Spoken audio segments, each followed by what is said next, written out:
नमस्कार, सभी को प्रणाम। दोस्तों, मैं दर्पण क्लासेस बाय विपिन चौधरी, सभी को मेरा नमस्कार। आज हम शुरू करेंगे आपके लिए, जैसे मैंने आपको बताया था जीएस में, ज्योग्राफी में एग्रीकल्चर मतलब कृषि। कृषि के बारे में मैंने बताया था कि जो हमारी मुख्यतः फसल 3 प्रकार की होती है। सॉरी, रबी की फसल, खरीफ की फसल और जायद फसल और बागवानी फसल। वैसे तो 4 प्रकार में बांटा जाता है। इनमें कुछ फसल कैसी फसल होती है जिसे नकदी फसल कह देते हैं, जो फरवरी के महीने में आती है या बीच बीच में हम बेचते रहते हैं। तो मैंने फसल के बारे में आपको बताया था, फसल के बारे में मैं आपको बता चुका हूँ। फसल में एक तो मैंने आपको बताई थी रबी की फसल। रबी की फसल के बारे में मैंने आपको बताया था, रबी की फसल। और रबी की फसल के बाद में एक मैंने आपको बताई थी खरीफ की फसल। खरीफ की फसल, खरीफ की फसल और एक बात बताया था मैंने जायद फसल। और एक जायद फसल के बाद में मैंने अगली जो बताई थी कोई बागवानी फसल। बागवानी फसल तो मैं इसके बारे में आपको बताना चाहूंगा। सबसे बड़ी बात है कि रबी की फसल जो कि मान के चलो अक्टूबर नवंबर के महीने में बोई जाती है, उसे रबी की फसल कहते हैं। खरीफ की फसल कौन सी कहते हैं? जो कि सितंबर अक्टूबर के महीने मतलब जून जुलाई के महीने में बोई जाती है, उस फसल को हम क्या बोलते हैं? रबी की फसल बोलते हैं, जैसे कि धान वगैरह। जायद फसल जैसे कि उर्द, मूंग अगस्त सितंबर के महीने में मतलब बरसात के महीने में जो बोई जाती है, उसको हम जायद फसल कहते हैं। और जो बाग लगते हैं, फल फलान फलोद्यान के लिए जो बोई जाती है, उसे हम बागवानी फसल कहते हैं। तो लास्ट वीडियो में आपको डिस्कस कर चुका हूं। तो आप सभी लोग आगे ध्यान देंगे इस चीज पर कि फसल के लिए रबी की फसल में विशेष करके जो आती है। अब इनमें दलहन जो रबी की फसल है, रबी की फसल मैं आपके बारे में थोड़ा सा दोबारा से डिस्कस करना चाहूंगा। रबी की फसल जैसे कि गेहूं, जौ आदि। गेहूं जौ आदि जो होते हैं, इन्हें हम रबी की फसल कहते हैं। एक होती है जो जायद फसल है, इसमें चना, मटर, सरसों, आलू भी आ जाता है। जैसे और लिख लो, चना है, मटर है, आलू है, और आलू के बाद फिर क्यों होता है? सरसों। सरसों को भी अब इसमें करते हैं क्योंकि सरसों भी इसी समय पे बोई जाती है, तो सरसों भी फल जो है इसी में, ये भी सितंबर अक्टूबर में। गेहूं, जौ, चना, मटर, आलू और सरसों, ठीक है ना। चलो, एक होती है तिलहनी, दलहन फसल। दलहन फसल के बारे में, वो इसी का दलहन फसल जो होती है, दलहन फसल के बारे में, जैसे कि अरहर। अरहर सबसे ज्यादा समय में पाई जाने वाली सबसे कम अरहर है, मूंग है ना। मूंग के बाद उड़द है ना। उड़द है, मूंग, उड़द है ना, और मूंग है, और एक मसूर है ना। ये सारी जो फसल होती हैं, ये मसूर, ये जो फसल होती है, ये कौन सी फसल होती है बेटा? दलहनी फसल कहलाती है। इसी फसल में एक चीज और आता है, जैसे कि मान के चलो तिल भी, हालांकि तिल के लिए भी लग सकते हैं, लेकिन तिल को हम अलग ले लेते हैं, तिलहन फसल। एक होती है हमारी तिलहन फसल, वो इसी के बीच में आती है, तिलहन फसल। तिलहन फसल कौन सी होती है बेटा? इसे, इसके बारे में जरा बता। तिलहन फसल मूंगफली, सोयाबीन, सूरजमुखी। मूंगफली जिसमें से तेल निकलता हो, तिलहन फसल। मूंगफली है, सोयाबीन है,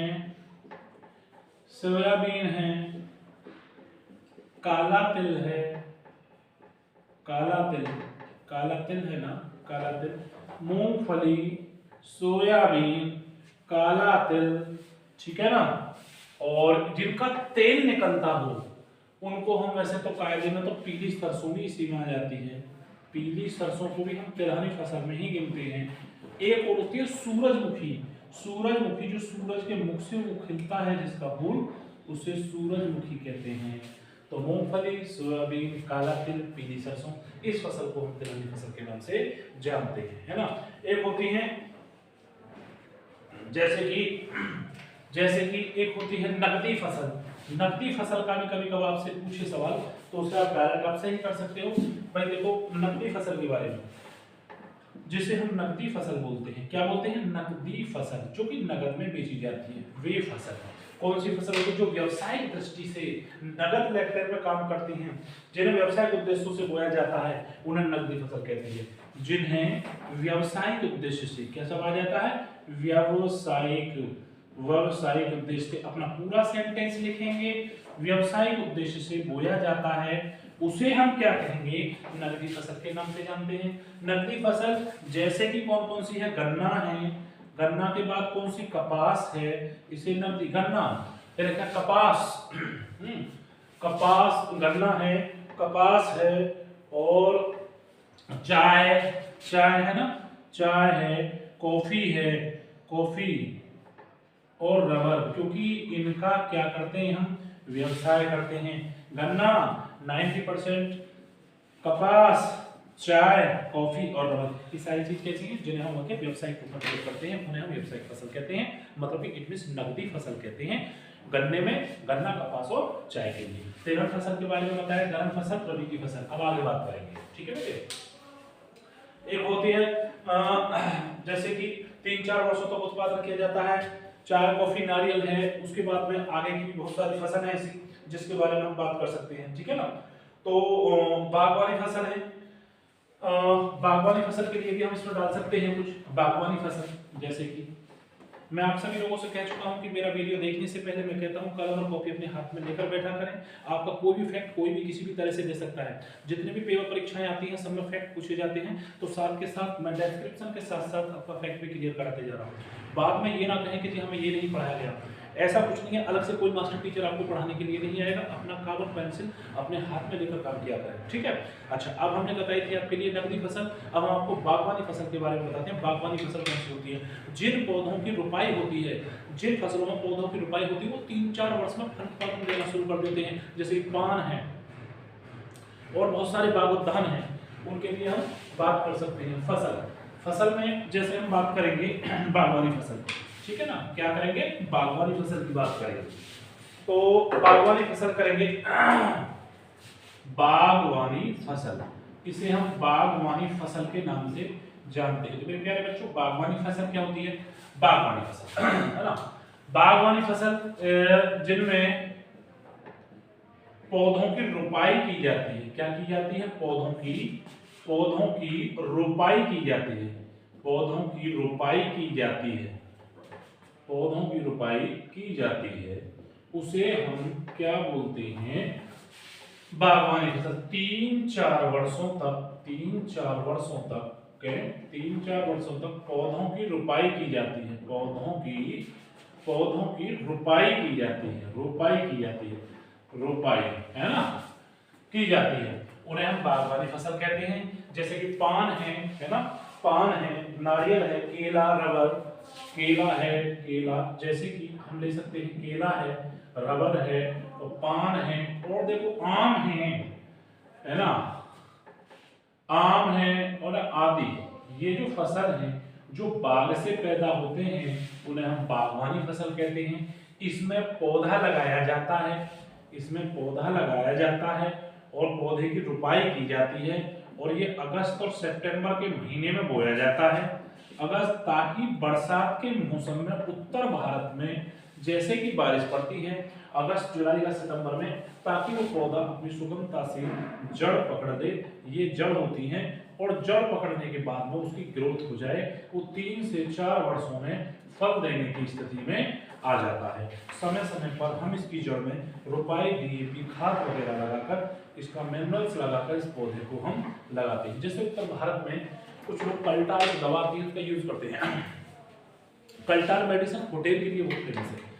जो आम या अमरूद कोई भी फलदारी पौधा नहीं देता, फल नहीं देता, उसमें कल्टार यूज किया जाता है, उसकी ग्रोथिंग पावर इतनी होती है कि फुटेर में से भी फल निकलना शुरू हो जाता है, लेकिन वो ml के हिसाब से आती है, शायद 6000 ml कुछ ऐसे करके लोग इसे लगाते हैं। जैसे कि उत्तर भारत के अंदर आपने देखा होगा कई राज्यों में, कर्नाटक है, और इधर आप आएंगे उत्तर भारत के अंदर आएंगे तो कई राज्यों में बहुत ज़्यादा फल उत्पादन, जैसे कि लखनऊ की साइड में देखिए, उत्तर भारत में देखिएगा, ये कुछ बहुत जिले हैं उत्तर प्रदेश के अंदर भी, कि जहाँ बहुत ज़्यादा से ज़्यादा बाग होते हैं, जहाँ जून जुलाई में हम आम खाते हैं। लेकिन सर्वाधिक आम जो आता है शुरुआत में कर्नाटक से आता है, जो मैंने आपको लास्ट में पढ़ा था आम्रवर्षा, उसे पढ़ा और आम पीला पीला पड़ जाता है, लेकिन वो आम मीठा नहीं होता, स्वादिष्ट केवल पीला पड़कर हम शेक वगैरह बनाकर उसका प्रयोग करते हैं। और बाजार में जो पीले पीले आम हमें मार्च में नजर आते हैं, वो जून में कर्नाटक से पककर सप्लाई होकर, निर्यात होकर, मतलब आयात होकर हमारे भारत में आते हैं, आएगा समझ में, हमारे राज्य में सॉरी आते हैं। तो कर्नाटक में आम्रवर्षा होती है जो 26 जून में बारिश पड़ती है, जून के महीने में,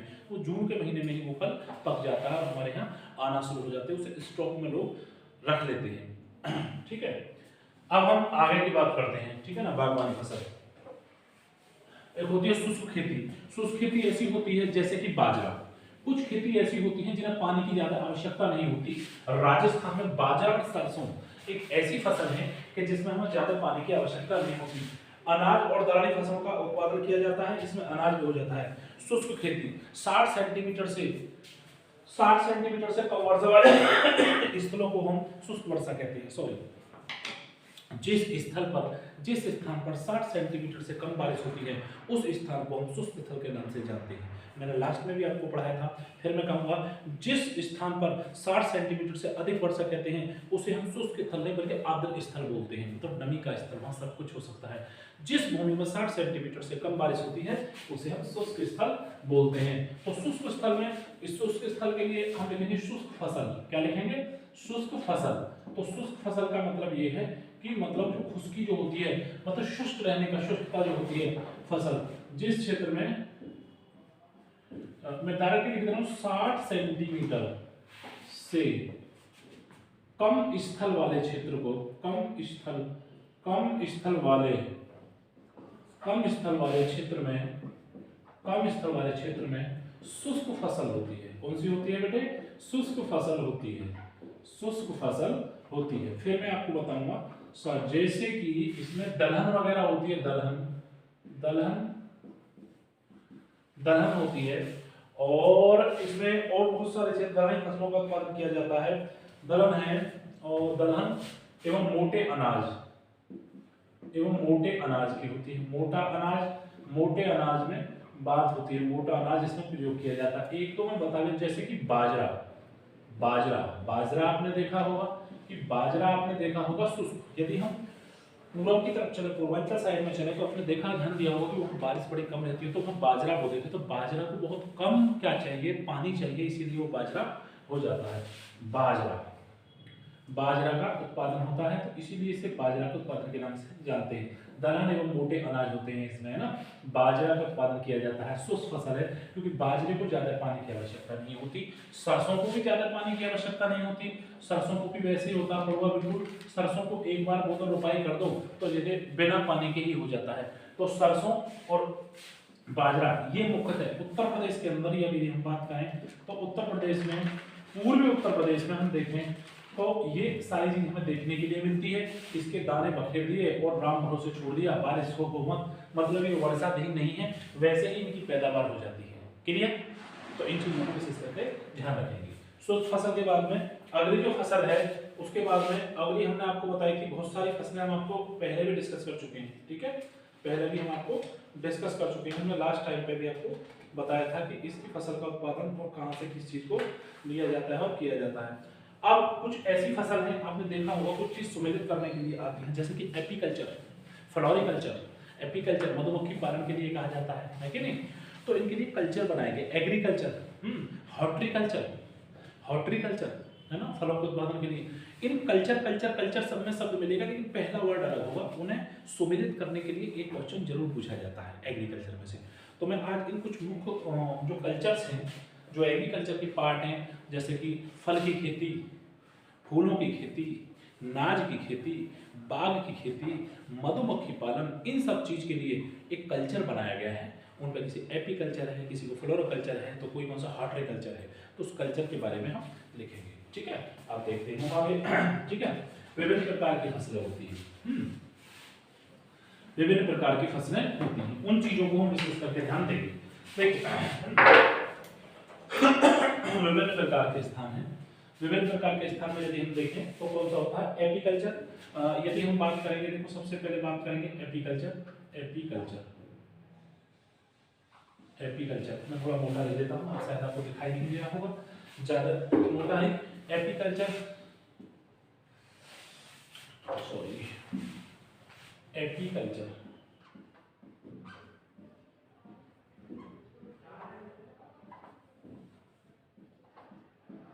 हॉर्टिकल्चर, एपीकल्चर, हॉर्टिकल्चर, और एक होता है पोमोलॉजी, फ्लोरिकल्चर,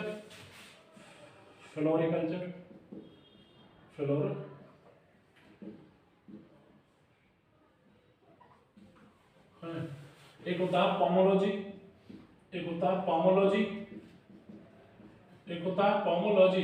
इसे पोमोलॉजी के नाम से हम जानते हैं। ये पोमोलॉजी क्या बोलते हैं?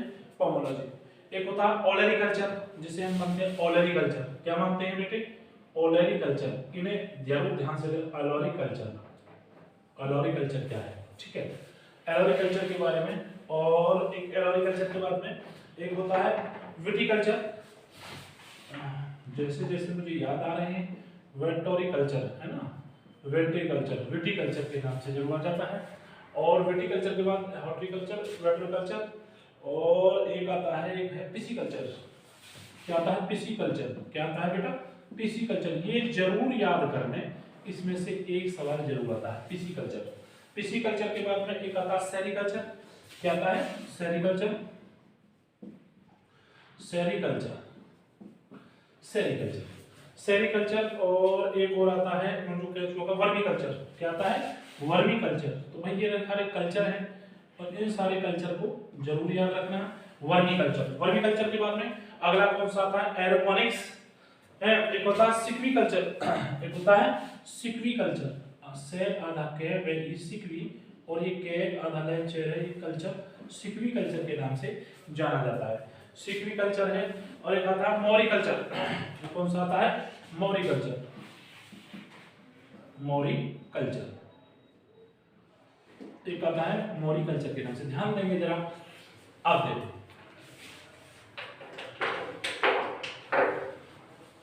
मधुमक्खी पालन। एपीकल्चर जो होता है वो मधुमक्खी पालन के लिए होता है। कौन सा होता है? मधुमक्खी पालन जो होता है, मधुमक्खी पालन में एपीकल्चर होता है। ठीक है। हॉर्टिकल्चर जो होता है वो फल संवर्धन के लिए होता है। कौन सा? फल संवर्धन। जैसे मुझे याद है ऐसे ही आपको भी याद हो जाएंगे। फ्लोरिकल्चर मतलब फलों, फूलों के फूलों का जो पालन किया जाता है उसे हम पामोलॉजी, वेरी वेरी इंपॉर्टेंट है। पामोलॉजी को बहुत ज्यादा करते हैं। ये पामोलॉजी भी हमारा फल संवर्धन में ही आता है। ये भी किसमें आ जाता है? फल संवर्धन में ही यूज किया जाता है। फल संवर्धन में भी, फल संवर्धन में पामोलॉजी फल संवर्धन में यूज किया जाता है। लेकिन यदि हॉर्टिकल्चर को बात करें तो फल संवर्धन के बाद इसमें ऑब्लिक बागवानी और कर लेना। कितना कर लेना? बागवानी, जो बाग संबंधित होते हैं।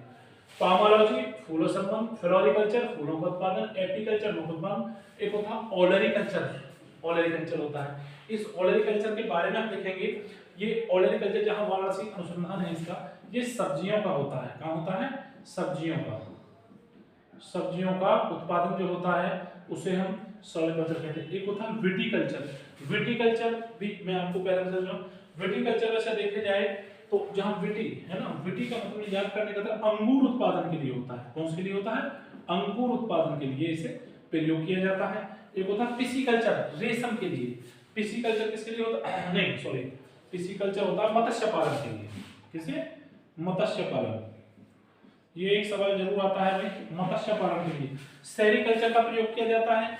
सेरिकल्चर का बात याद रखेंगे, ये रेशम के कीट के लिए किया जाता है। रेशम, रेशम जो कीट होता है, रेशम कीट के, रेशम कीट के लिए इसका प्रयोग किया जाता है। एक होता है वर्मीकल्चर।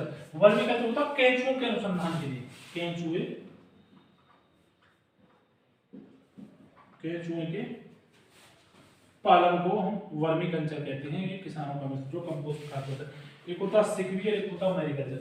सिक्वीकल्चर के बारे में आप जानोगे, ये होता है वन उपजों की खेती। तो वन की जो वन उपजों की खेती होती है, वन उपजों की खेती क्या बोलते हैं इसे बेटे? वन उपजों की खेती के नाम से इसे हम प्रयोग करते हैं। एक होता है मोरिकल्चर। मोरिकल्चर भी बहुत इंपॉर्टेंट है। ये मोरिकल्चर और सेरिकल्चर ये दोनों एक ही है। मोरिकल्चर रेशम कीट के लिए शहतूत उत्पादित करना। रेशम कीट के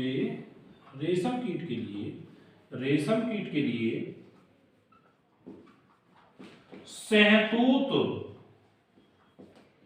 पौधे का